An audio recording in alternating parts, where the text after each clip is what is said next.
Hey, Prosperity Collabs, welcome back to another exciting episode. This week, I have Tom Bash of Localist Realty here with me in the studio. We had one camera go down, so Tom is on camera right now. So Tom, you can say hi. Hello. And Tom's been in the real estate market here in the Temecula Valley since 2003. And that's a long experience in the industry, which has been up and down and up and down again. So we're going to get into the insights on Tom's career, how he's developed such a phenomenal business, averaging somewhere in the mid 20 million every year in volume.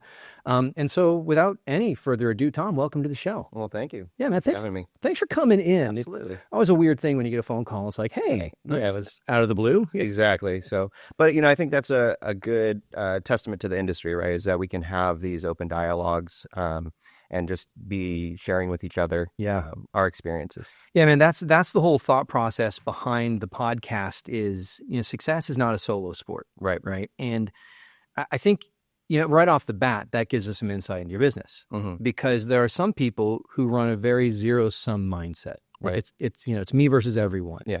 And I think the people who come into it with a collaborative mindset just do better long-term. They stay in it long-term. So why don't we start at the beginning? I love to say this, nobody's born in real estate. How did you get into real estate? What drew you into this industry? Real estate was kind of always something that I had in mind, just kind of growing up, like with my parents. They like to go tour open houses on the weekend. So I just kind of had that experience from that. And, kind of through my senior year in high school, I was trying to figure out what I was going to do. I was trying to figure out what my direction would be. And at that point, I was pretty set on going to college to become a math teacher. Wow. Yeah. And had been dating a girl, and we had gone to dinner with her family and had that conversation with her stepfather and said, hey, going to school, I want to be a math teacher. And, I was thinking about maybe doing real estate on the summers, kind of something. I know a couple teachers that do that currently. So I was thinking, that way I'd be able to break up the monotony there. And he says, well, I own a mortgage company, so why don't you get your license and come work for me? And so I did that. I actually got my real estate license before I even graduated high school. So I was able to do that in June of 2003 and started working for him again on the mortgage side of the business as a loan processor for him. And I did that right up until we broke up, the girl and I, and then he fired me. So, I had to kind of figure out from there, where to go, what company to go with, and kind of build from that point. So, I worked in the mortgage industry as a loan originator for those years thereafter, until about like 2006, went into wholesale mortgage until 2008 when the market imploded. And then went to work for an REO company as their in-house lender. And from that, I saw that there was a lack of business practice on the buyer side of it, right? They're REO brokerage. Their focus is on selling the listings of the asset manager. So they had hundreds of signs out and a phone that would ring and nobody to answer it. So I just found this opportunity like, hey, I'll take these calls. Yeah. And from that kind of built a team around that to facilitate managing those calls and selling that book of business that we had access to. And it was a great time because, we had the inventory, right? So that's that from that, I pivoted actually into flipping houses. So again, going from not really working direct consumer in that regard, right? It's kind of buying your own business, renovating and reselling it. And did that pretty successfully from 2009 to 2015. Okay. So it's interesting. I mean, what I love is I think one of the keys to success in this industry, whether it's lending, whether it's retail sales, is you have to be willing to reinvent yourself. Right. Absolutely. This market doesn't give anybody the courtesy of staying the same for long. Right. So you got in as a mortgage originator, the market absolutely crashed. And I think it's interesting. It seems like the real estate industry is volatile. Lending, I think, really is the front end of the volatility.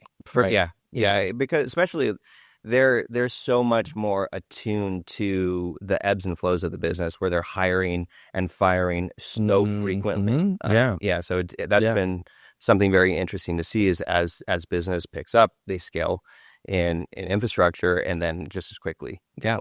Well, I love that you saw the opportunity in buyers with the REO company.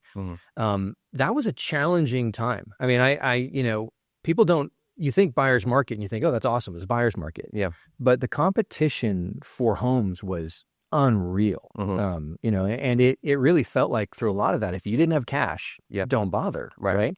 So how did you navigate that with buyers? I mean, obviously they're coming to you, they've got any number of motivations, and now you're trying to get them into a very competitive market. Were you just selling the homes that you guys were listing? Were you then going out and showing homes? Or what was the process? I would say that the majority of the time it was simply just selling the inventory that we had. It was such a fast moving market, and just like it's like trying to drink out of a fire hose, basically. So a lot of times, I'm selling houses from the office, not even going to the properties. Because it just, that was the market that we were in at that time, right? Mostly cash, right? There's still conventional financing, of course, but for the majority of it at those price points, it was a cash market. Oh yeah, it was. I mean, this is the reality of in the industry too. If you are in the real estate industry and you are not building up your investment egg, you're going to miss out, because I hope we never have what we went through. Right. You're always going to have down markets, right? And down markets are always opportunities to build your long-term generational wealth. So in a lot of respects, this was sort of almost a new homes gig. Yeah. Right. You're in, the phone's ringing, you're selling the homes. What was how did the REO company approach that? Were they like, all right, just run with it and whatever you get's yours? Or did they wise up and like, all right, we're going to need to start charging you a split on this? I mean, how did that? Oh yeah. I mean, obviously we already had a predefined split on that. So, and as time progressed and volumes progressed, there was some request for renegotiation. And it was towards that point that part of the market was starting to dry out.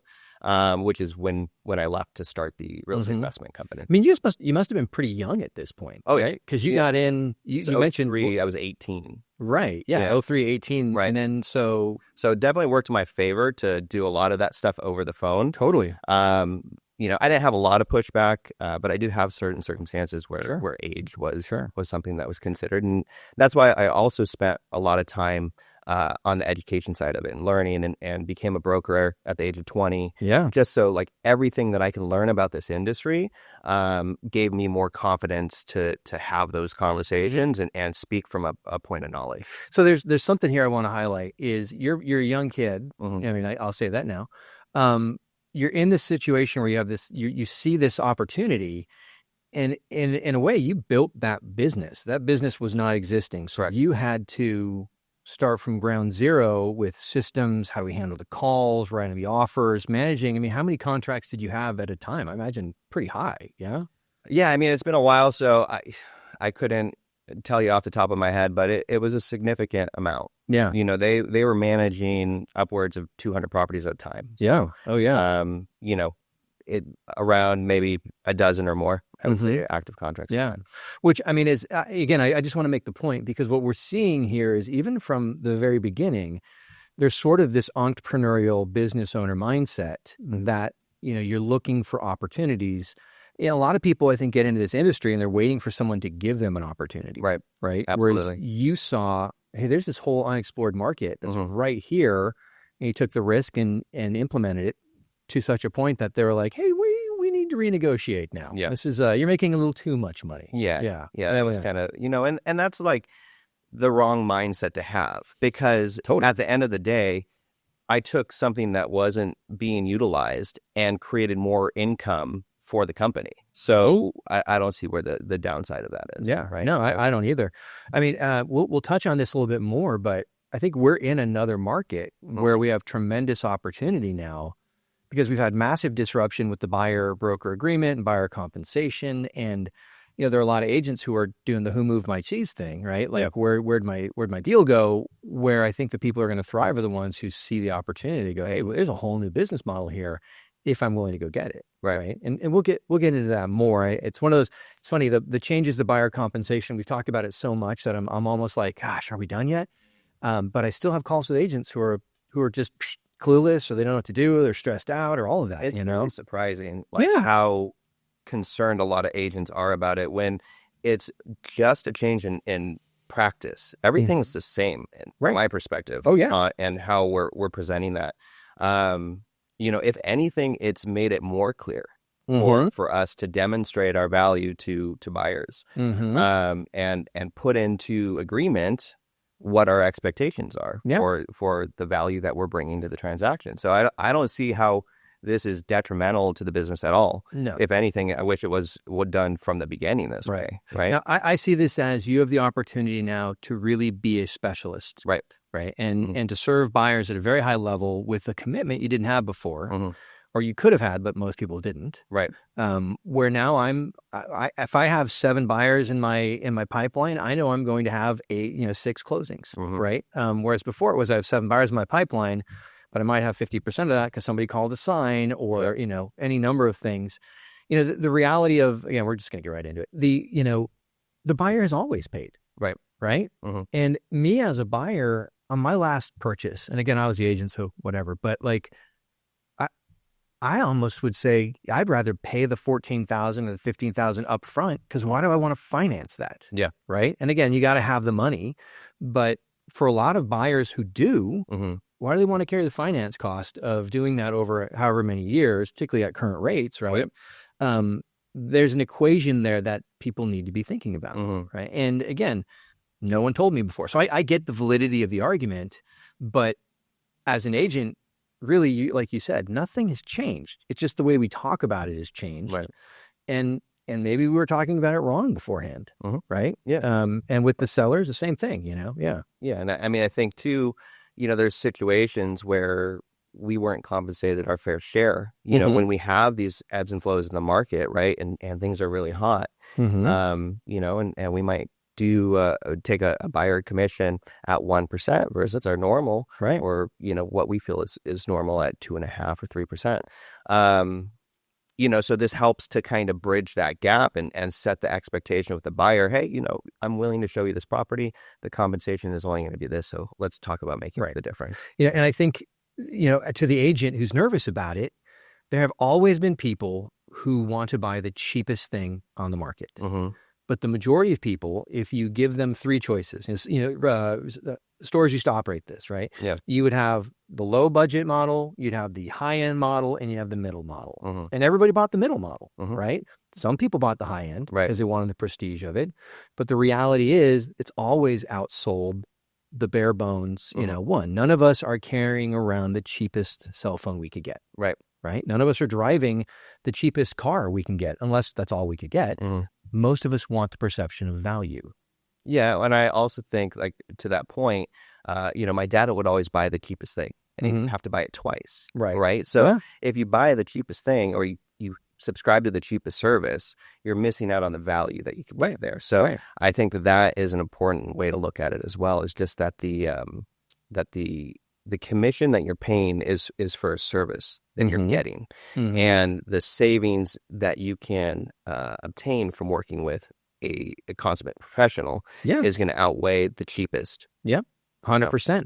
And that's where we've just got to get much better at explaining our value. Right. We can't, particularly as buyer's agents. Buyer's agents would, oh, you don't even have to pay me. I'm free. I'm cheap. And what is that? No, I'm the best at what I do. I know this area better than anybody else. I know lending better than anybody, and I bring you that value at service to your goal. Right. But I think we'll see that shift. And I do think, right now we've always said listings. And I still think there's value to that. But you have the ability to go buyers now in a way you didn't, right? Where, now you can be, and I always say, like, I'd rather have a cardiologist than a general practitioner. Well, now buyer's agent can be a specialist, right? And in a way that can bring incredible value. So yeah, I'm excited about it. I think it's good.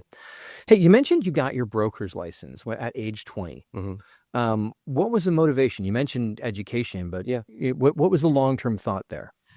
I just thought that at that age, being that young, that this was the next logical step that I could take from the perspective of displaying my education and knowledge in the business. I didn't have any intention of being a broker and owning my own company at that point. It's just that was the next step that you could take as a real estate agent, right? And just to demonstrate your value there. So that was really the main reason, is like, what can I learn from escrow and title? And I got my notary license, so I understood all of the components of the transaction, and that way I'm able to walk my clients through that process, because they're doing this maybe once for the first time, or they're only doing it a couple times. But I really wanted to have that depth of knowledge of every component, so that when I'm talking to them, I'm able to share, hey, this is how it's going to go at the next step, and this, from that deep understanding of it. Yeah, totally. I mean, how different is that than the agent who just goes, "Oh, don't worry about that. That's boilerplate." Yeah. And that just makes people uncomfortable. Right. So to be able to go slow and know the whole process and really educate. And again, I hear this as a theme on the podcast a lot, right? I educate, I educate, I educate. Certainly. And there's something about listing your home for sale or deciding to move that there's a subconscious, the minute you do it, you feel homeless, right? And you just have an immense amount of stress in your life. Yeah. And I think we discount the importance of understanding, right? And how that can help them in their process to not feel just that overwhelming stress, which ultimately results in referrals, right? Right. Right. What's the difference between good experience and bad experience, right? How stressful it was. Yeah. So, okay. So you got it at 20. You were flipping houses about this time too, right? Yeah, so started flipping in the end of 2009. Were you flipping and selling at the same time, or just flipping like full time? Yeah, pretty much that was the base of business, right? Again, at that age, and not really having the skills, like I never had the insight of going out and prospecting for my own business, right? So I just felt that was challenging, whereas I had an opportunity here to purchase our own inventory and sell that. So that's, where we focused. We started buying originally from the trustee sales. And then quickly we're able to switch over to buying REO properties and short sales. Short sales were a huge boom in like the 2012 to 2011 to 2014, I would say. Yeah. So, just we had tons of properties under contract at all times. So just kind of riding that wave, raising more money, and just getting the projects done. Yeah. Well, this is interesting because it's another insight into the way your mind works. So you started a business within a business with the buyers, right? And now we're starting another business with a whole different business model, whole different business plan. How did you have the audacity to do it, right? Because a lot of people think about investing. A lot of people think about flipping. It's good that you were in your early 20s because your prefrontal cortex wasn't fully developed at that point, right? So we're not worried about risk. But how did you educate yourself? How did you get ready?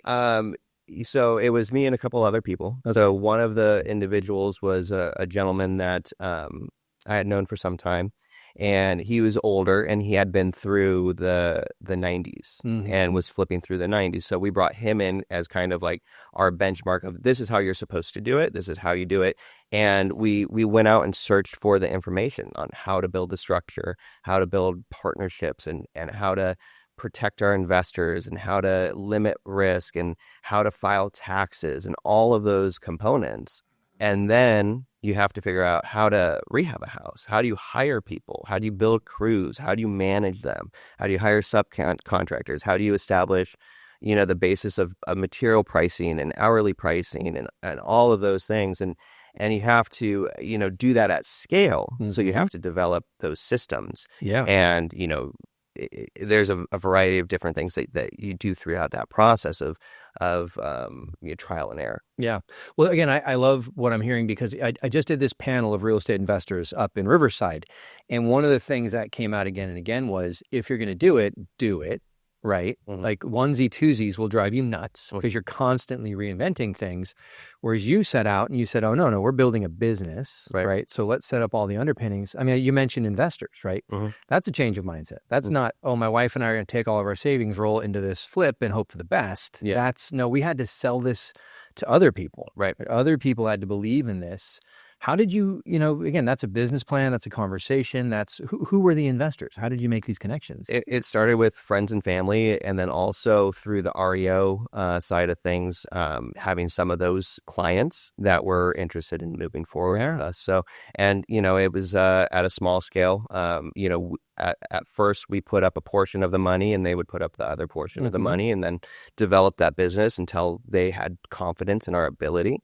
And we were able to kind of just grow off of that, So maybe an investor starts with an investment of $50,000, and then over time you're able to get that up to $500,000. So then you're able to scale and buy more properties, and then they introduce you to more people, and then again, just by being in the business and doing that, people approach you too. Yeah. They see the product that you're putting out, Yeah. and that was something that was like so critical to me. Is just the quality of the product that we're putting out. Oh yeah, I'm sure you've seen it.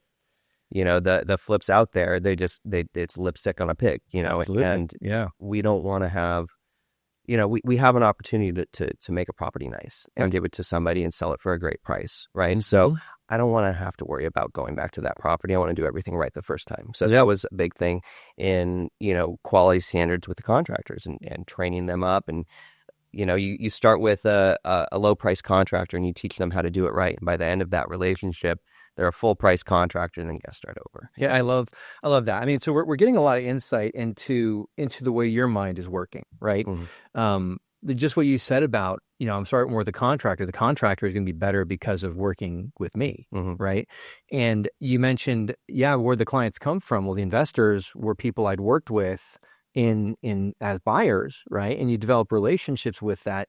And again, that's a long-term mindset. That's not a burn and churn one and done, Right. which at the volume you were doing in the REOs, you really could have had that sort of like, well, I'm just, burn and churn, get them done.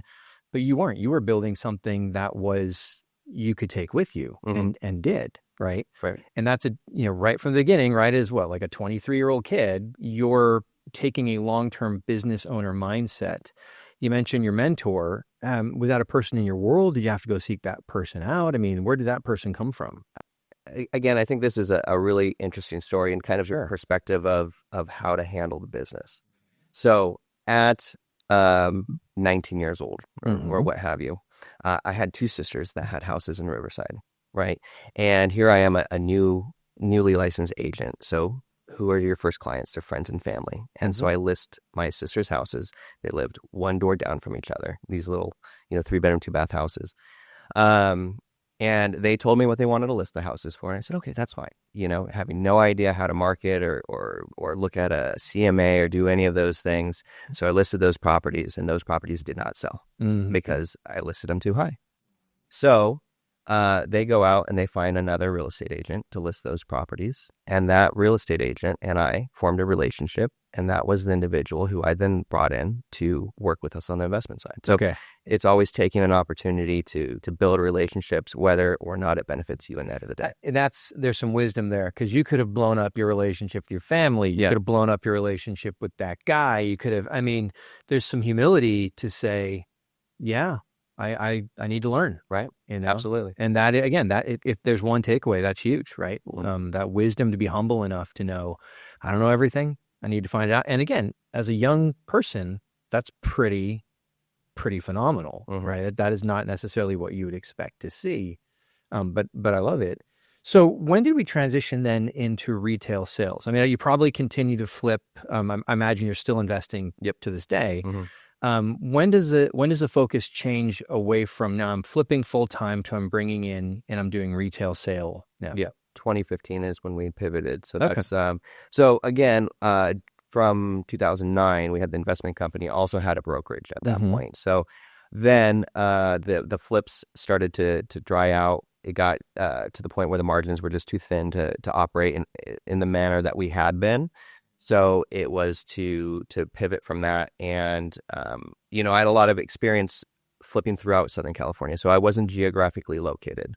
So the objective was to find a company that had brick and mortar throughout Southern California so that I can market to those areas. So switched to Coldwell Banker in 2015 and began to develop long tail search websites. So completely different direction.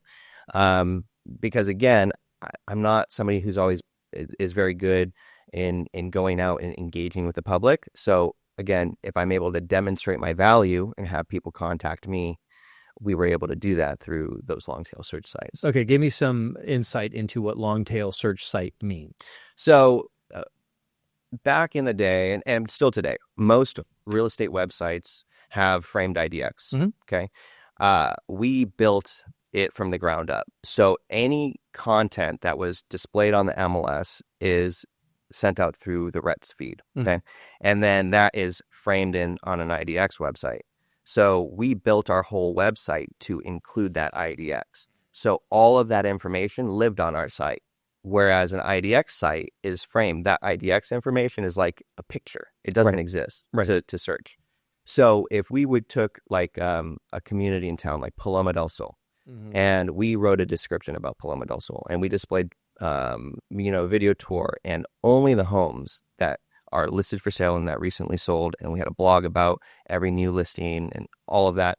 We basically did that with thousands of communities in Southern California. Right. Okay. So and each one of those sites had its own domain. Right. So you're taking these communities, and rather than doing the iframe HTML drop-in, you're incorporating the site so that you're going to get the keyword traffic. Yep. Right. And people, so if I'm searching Paloma del Sol, Temecula, wine country, whatever that, it's going to pop to you. And so again, this is different than a real estate agent who's coming in and just saying, oh, I'm just going to start banging the phones, or I'm going to farm, I'm going to do this. You, again, another business. You had to take some capital and put it into that. Yeah. Because all those websites, web domains, it's fairly affordable, but at scale. Yeah, at scale, it's very expensive. And then also the maintenance on that is hugely expensive. Were you running like WordPress, or what were you? No, it was all, we hired a web developer that did it also. Yeah, no, I didn't have, I produced the content and layout and all of that, but the design, but the implementation of building the website was to a web developer. Which is great. I mean, because it's, again, that's a who, not how situation where you're saying, no, I'm not most valuable learning how to go code and websites and all that. Let's hire somebody to do that.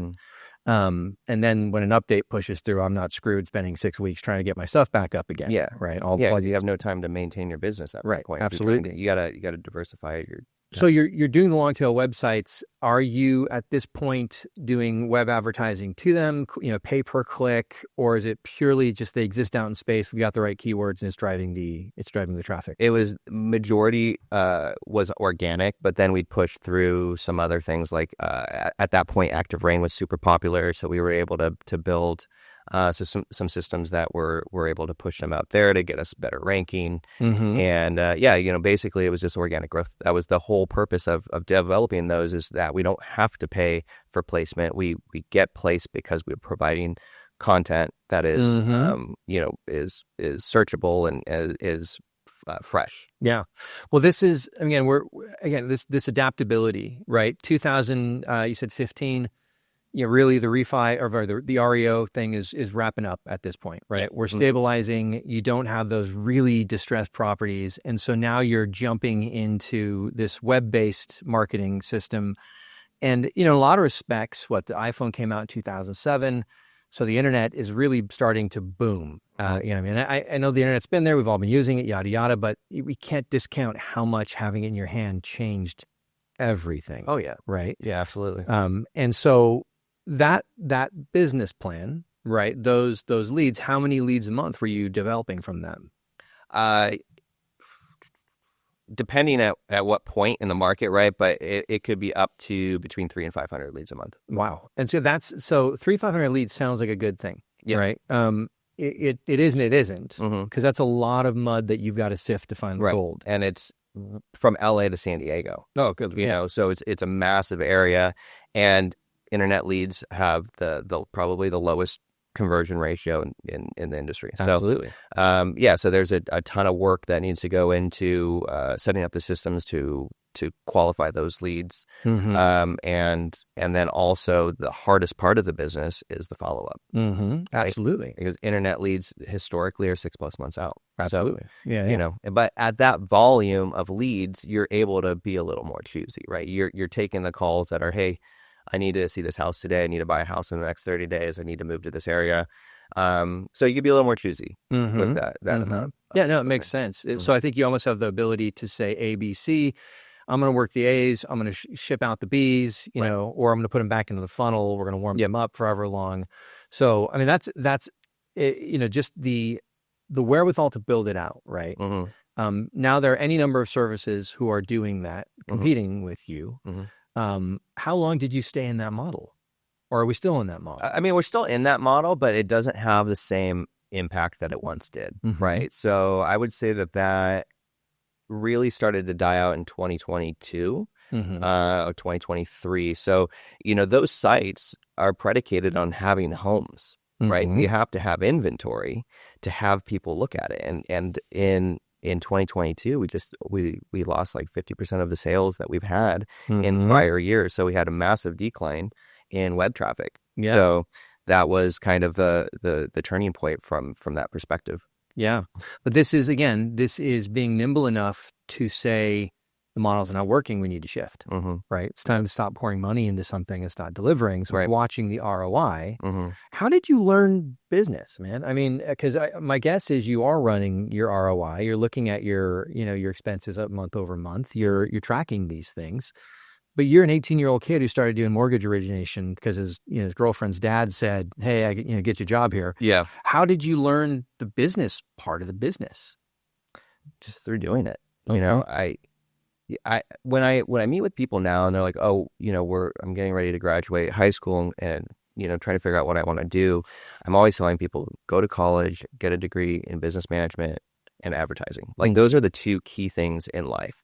If you have a good understanding of those two things, you can do anything that you want to do, right? So I wish I had more insight into that world, but it's just been trial and error. Like that's what I love, is just messing up and figuring out what works better, right? And having the opportunity to try this and have it fail and try that and have it succeed. Yeah. You know, so and just having, you know, a practical understanding of how things work, I think has been hugely helpful to me. So absolutely. Well, I love it though, because I've heard people who say that, but then they roll up their sleeves and they start building the website, right? Where you had the discipline mentally to run the business, but then contract out. And maybe it's a flipping. You just learned to contract out, right?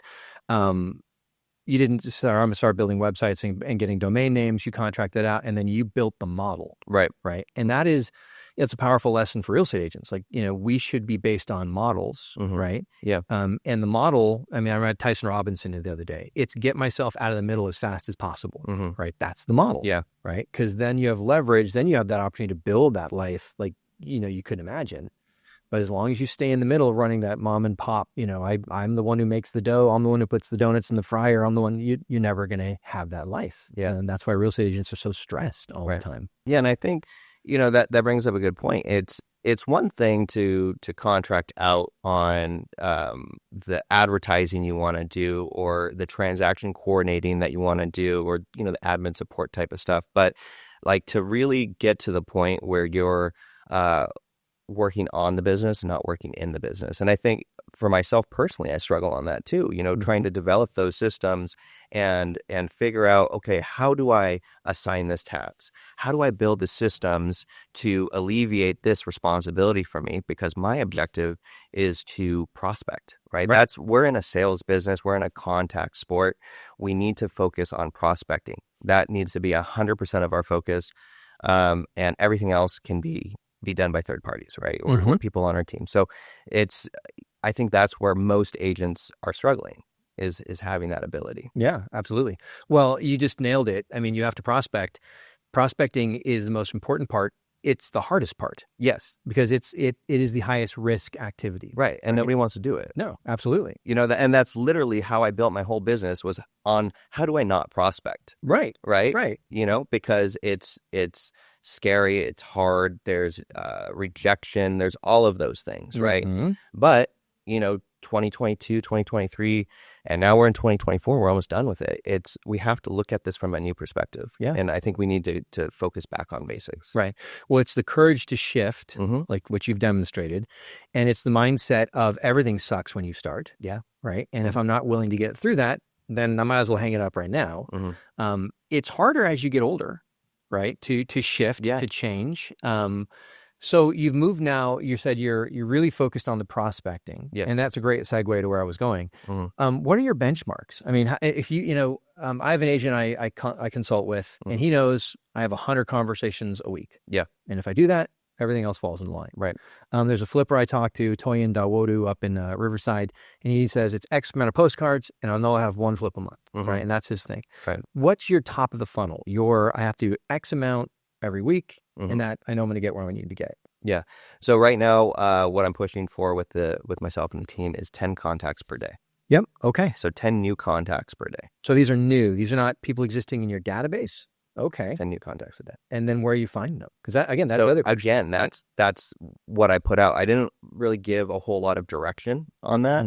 And I want people to work to find that answer for themselves. It's a very hard thing to do. And I'm doing it myself, and I'm trying to lead by example in that. Yeah. And so, to be creative in the methods of being able to generate not only contacts, but a contact you can follow up with. Oh, totally. So, yeah. I have one agent I consult with, and we were going through her business, and we broke it down, and we realized that her business, I said, well, where do these come from? And she was like, well, this one was yoga. This one was Tai Chi. This one was Costco. This one was Costco. This one was Costco. And I was like, so what do you need to do? She's like, I think I need to go to Costco more. And I was like, I mean, it's not a normal business plan, right. But she was so good at just talking to people. Yeah. Right. And 10 contacts a day, if she just mapped out an extra hour at Costco every day, apparently, I mean, that would be your thing. It might, you got a ROI and how much you're spending there. But to have that ability to just go, I need to talk to 10 people. It doesn't matter where they are. Right. Right. And I think our culture almost makes it easier because people are hungry for real connection. Most of us are staring at our hands all day long, but when someone breaks in, 9 times out of 10, we're actually kind of excited to have that human interaction that used to be just normal. Right. But now is kind of unusual. Yeah. There's definitely a lot of people have reservation when you approach them now, so it's kind of getting through that. It's always like, what do you want from me? What are you trying to sell to me? So it's like breaking through that barrier and to make that connection. So and I think that's, what makes it challenging, right? Yeah. Is to get through that. Yeah. But to get to the other side of it, is great because most people, like you said, want to have that connection. And it's great to get to that point and overcome the fear of meeting new people and making new conversations and then having those relationships out of it. Yeah, I love it. So because again, in a standard market, we'd say for sale by owners, expireds, which have been very slim. Right. Yeah. Right? I mean, expireds are like in the dozens. Yeah. That. Oh yeah. I know. And so now it is.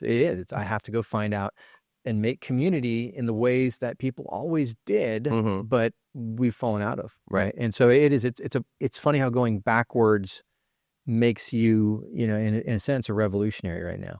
Yeah, and I think that the most lead sources, especially like online lead sources, are so limited. They're one and done, right? If you pay for leads or you have a website, it's only going to produce when there's an opportunity to produce, right?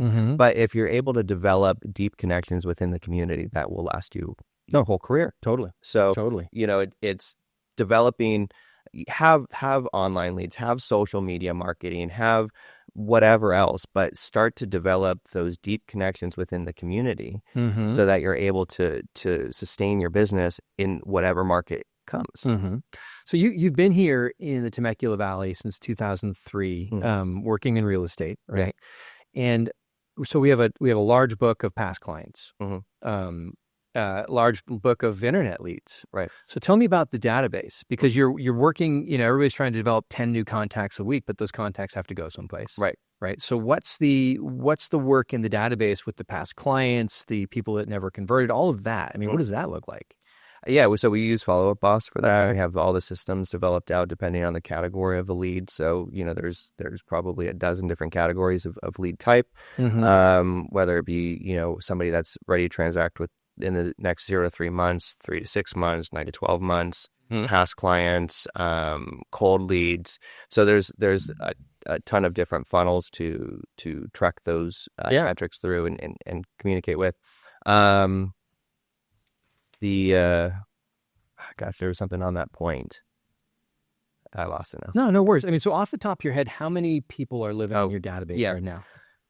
Total database is like 14,000. Active database is like around 2,500. Okay. So 2,500. Okay. And those 2,500, are they they're all on a drip of some sort? Mm-hmm. I love that. Because if they're not in a plan, they're dead. Yep. Right. How often do they get just a personal phone call from you guys, or like a touch, like a, hey, how are you doing? Or do they? Is that something you do? So we have ISAs on the front end of the thing. So for that initial contact, and they'll do 10 contacts, attempted contacts before we stop trying to call. We also have AI texting that we've implemented. And most of it's with email, past client database, sphere of influence, that's once a month or once a quarter. So trying to maintain and kind of grow those connections there. Okay. So the past clients, then they're getting the AI text or the email. No AI text on past clients. That's only on new prospects. So new prospects. So new leads coming in, the ISAs are going to warm those up for you. They have the AI texting. Past clients are on more of a email marketing kind of touch on a regular basis. And then client events, those kind of things. Or is that just not part of the model? It's not at the moment. Okay. We are doing one this year. So again, my company is just newer, right? So we're trying to put all of those things together. We're doing photos with Santa this year. Nice. So that'll be our first event, and we do plan on doing that more in the future. Yeah. Again, coming from that flipping background, sure, it was a very large market area, so we're conducting a lot. Trying to build in more the kind of the local tri-city area. Plus localist. Yeah, absolutely. Exactly. Well, good deal, man. I love that insight into the business behind the business, because what I like to highlight it is, if you're listening to this and you're single agent, you have to start with the end in mind, right? And if you wait to build the systems until the business is overwhelming, you're not going to, right? You're just going to tread water until the business slows down because you went under, right? And so just, those ideas of, how many touches in the database equals a sale, right? And that's that kind of those metrics where you go, my business is predictable, I can go to investor with it, right? So I love that. Cool. So tell me about client support. I mean, I know that it's sort of a solo agent brokerage model, right? Where you have you're not only working with your clients, you're also running the brokerage, right? But they're, for all intents and purposes, independent contractors, right? Correct. But they are getting leads from you. Yes. Okay, so there's a team. There's a team there. When someone comes in, like, what's the defining kind of mission, client care? Like, how do you guarantee the people who are under your brand are providing the client care that you want to be associated with your name? Right. Okay. I think that it comes down to establishing the appropriate culture with the people that we hire, and that they have the same mindset that I do. And like we've talked about a lot, it's about having knowledge and sharing that knowledge with our clients, so that we're making sure that they're getting into the situations that are best for them. Yeah. Nice. I was talking to an agent out of Pasadena last week. He'll be coming up on this week's the next release. A guy named Dave Knight, and he's a big agent, runs a large team up there. And he was talking about how they have a spreadsheet they go through with their listings every morning, and one of the columns is the emotional state of the client. And it was just such duh, why don't we all do that, right? Yeah. But like, how would that change everything? Because he was so focused on, man, if the emotional state is wrong, but everything else was right, doesn't matter, right? We're not getting a referral. We're not going to get repeat business. And I just think it's interesting to see how everybody manages that part of it, right? Yeah. Like, what does it mean to have a good experience? Like, if someone was going to finish a transaction with Tom Bash or with one of your agents, what do you want to hear them say? What are the things that you expect to hear them say? Yeah. I think that is a positive experience that I try to tell them throughout the process. My job here is to explain to you throughout the transaction what your options are, and allow you to make the decision that you feel is best for you. I'm not here to steer you into buying this house or buying that house. I want to provide you with the information to make an informed decision. So that, and then to have fun doing it. This is a massive transaction. It's a very stressful transaction for a lot of people. So if you're able to calm them by providing them the information and then have fun while you're doing it, it's a great experience. So that's really what I look forward to is having fun with it, but also just to be there as a resource in whatever way the client needs. Okay. No, I that's great. The one of the things we know about having a flourishing, predictable business is the necessity to get client referrals, right? How do you go about making sure that happens? Is it just they have the A+ service, or is there like a methodology to we ask at these points, or we do this, or the client gift, or whatever? What's your approach to making sure that you're getting repeat business? It's staying top of mind, I think, so just maintaining communication with the client. We do ask for reviews at the end of the transaction. So, I think that as long as you're staying present with your clients, that's the best way to get referrals, right? You have to look at the percentages, but what is the percentage of the average client that does not work with the same agent twice? Oh, right. Yeah, it's because we all lose. And going back to what we talked at the beginning, is just the follow-up, right? It's one thing to get a lead. It's another thing to follow up with the lead. Yeah. And I wanted to jump back to something you said about Mr. Knight coming in next week. Sure. And on his system, he has a system in place. Yep. Right. So he's able to have this conversion or this system where it's already established, and now he's able to go deep into it. Absolutely. How do I add to this? The average agent doesn't have that ability. They're just going through the transaction. What's next? What do I need to do next? How do I get through to the next point? To have that where now you're able to really dive into the details. How do we make this experience better for our client? Absolutely. It's huge. It's absolutely. I sat in a conversation with some of the top brokerages in the country. I was in a round table with them, and what I walked away with was everybody does the stuff well. Right. The top are the ones who are doing the extra. Right. And that's, as a real estate agent, it's if you don't have a system to handle the stuff, right, then you'll never get to the extra. Yeah. And you never can be extraordinary. And so then you're kind of putting yourself in, not to knock Toyota Camrys, but you're a Toyota Camry. You're not a BMW. Right. Because the difference between a Toyota Camry and a BMW is it's the extra. It's the little touches, right? And that's where most people live, is just in the ordinary. Right. So how do I go be extraordinary? And that's why most agents find themselves in that race to the bottom. Right. You have a choice. You either become excellent or you race to the bottom. So, man, thanks for doubling back on that. We know that the story of the market since 2022-ish is rates. Right. It continues to be the major driving factor in the industry right now. What are you doing to overcome that? What's your approach to having, stability in your business, in this environment? What's your solution, I guess? For me, it hasn't really been that rate focused. It's supply and demand, right? And we have been, until recently, very supply constrained, right? So what I've been telling people, and primarily having a listing-based business, is that anything that's priced well and is compelling is going to sell. There's a multitude of buyers in the marketplace that can either afford homes at the current interest rates, or have assistance, or are doing rate buy downs, or still a tremendous amount of cash buyers. So it has not been something that has impacted my business. Because again, supply demand is what the name of the game is. Yeah, absolutely. No, for sellers, it is 100% a great time to sell, right? It's slowing a little bit now, but it's the seasonal dip. I mean, we always see that.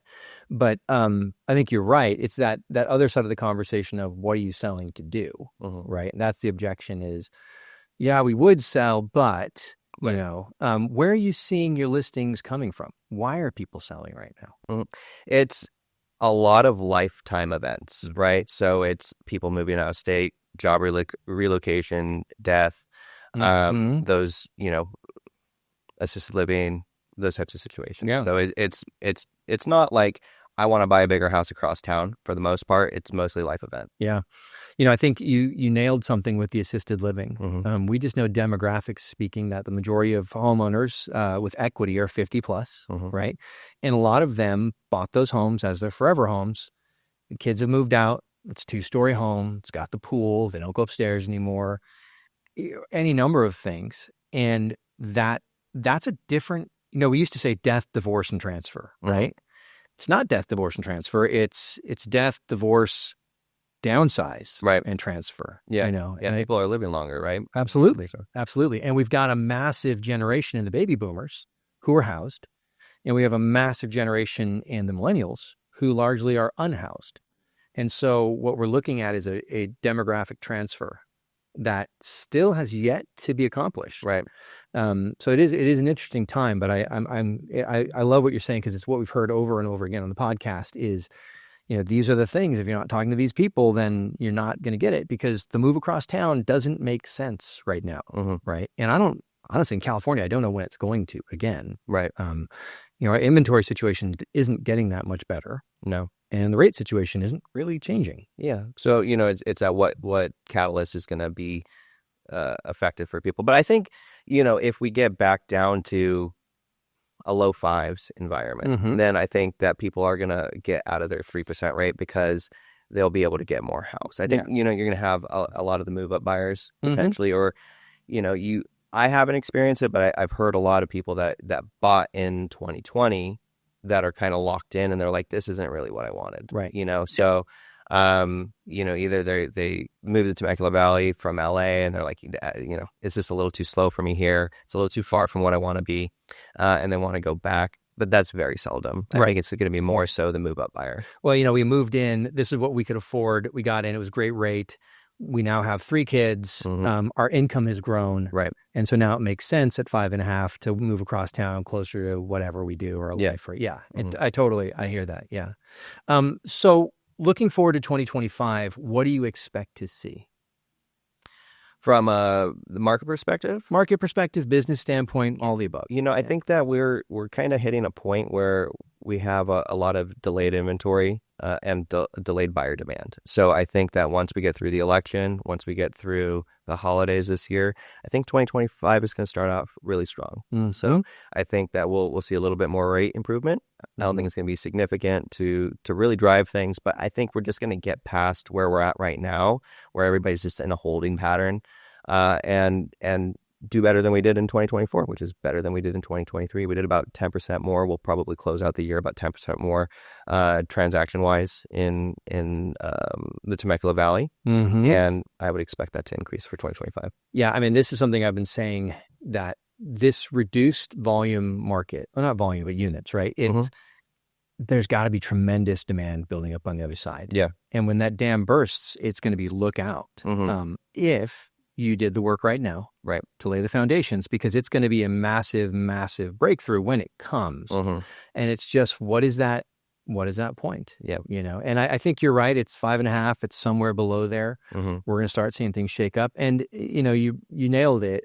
There is this unease in this election year, which is silly, because elections traditionally have no effect on the real estate market, right? But everybody's worried about it. Typically, that they go up after prices. Except for like one in the last 20 years. Yeah, we've just become such a culture of whoever the Messiah we're going to elect this year, and it's like they really don't have that much. No, and it's not instant, right? There's no instant changes in a real estate market unless you have something like COVID, right? Which is hopefully a once in a lifetime event. We have a fairly stable democracy. I don't think we're going to enter like a police state at the end of this thing. So it's not like, but again, it's all of the media that people want those clicks. And the way you get clicks is by you make everything very urgent and very this. And so that's kind of where we're sitting. But again, having the conversations right now, this time of year too, right? Fourth quarter, I mean, for real estate agents, this is our time, right? This is all of the work. So what are you doing right now foundationally to take advantage of that breakthrough is coming? Yeah, it could happen in early 2025. What are the things you're doing differently right now to make sure you're prepared? I think it comes down to having the contacts, right? Like I said, getting 10 new contacts a day, working on our 2025 business plans, figuring out what our strong pillars of marketing for the year are going to be, and taking this opportunity where it is a little bit slower to fundamentally build out that plan. Yeah, awesome. No, it is. It's nothing sort of revolutionary, right? It's just run a freaking business. Yeah, that's what you do. Yeah, you got to build the system, right? Absolutely. And that's, I think, where so many people fail in this industry is that, you know, I've been running a geographic farm for over a year, and I've gotten one listing appointment out of it so far, right? But I do it with somebody else in the office too, and I say, I didn't do this for 2024. No. I did this for 2025, 2026. Right. It's down the road. So the systems that we put in place now have to be reproducible for us for the years to come, right? Yeah. And figuring out what those are, what the metrics on those are going to be, the costs are going to be, because there's a million different things that we can do to generate prospects. It's just, which ones do we want to do? Which ones can we afford to do? Right. Which one do we enjoy doing? Yeah. Right. Because if you don't enjoy it, you're not going to do it. Right. So good. So what is the future? I mean, what's the long-term goal here, the vision that you're working towards? Where are we going from here? I think it's just to continue to build the Localist brand, and be a recognizable name in the Valley, one that's based on collaboration and good business. You know, I think that's critically important to our industry, is you know, supporting each other with knowledge and wanting, you know, that kind of the cream to rise, right? We want to work with the best people. We want to have the best people stay in this industry. Yeah, absolutely. Yeah. Good deal, man. All right, one last question, because we are closing in on our time here. Tom, what's success outside of real estate? Right, we all have this business, we all do this stuff, but if you're going to decide, like, I won in life, what is success? How do you define that outside of the business? I think having time, right? Yeah. Having time to spend how you want, right? How you see fit. Spending, like, I have 3 daughters, so spending time with them, that's huge to have that. Yeah, so to me, I think the opportunity of time. Yeah, very cool. Yeah. Well, good deal. Well, any final thoughts before we sign off? No, I think I'm good. I mean, I'm good to go. Awesome. Yeah. Well, hey, Tom, it's been a phenomenal conversation, and I appreciate the candor and insight into the business. I think there are a lot of takeaways for agents listening. Guys, if you're not running your business like a business, then it's never going to look like this, right? And that's really what it comes down to. And we've just seen this duck and weave kind of mindset where the business is X, this is where I go. Then the market shifts, this is where I go. Then the market shifts, this is where I go. And I'm excited to see where you go from here. So, Tom, thanks for coming in. Thanks for having me. And Prosperity Collabs, check the links for the downloads, and check prosperitycollabs.com for the blog on this one. And other than that, we will get you guys next time.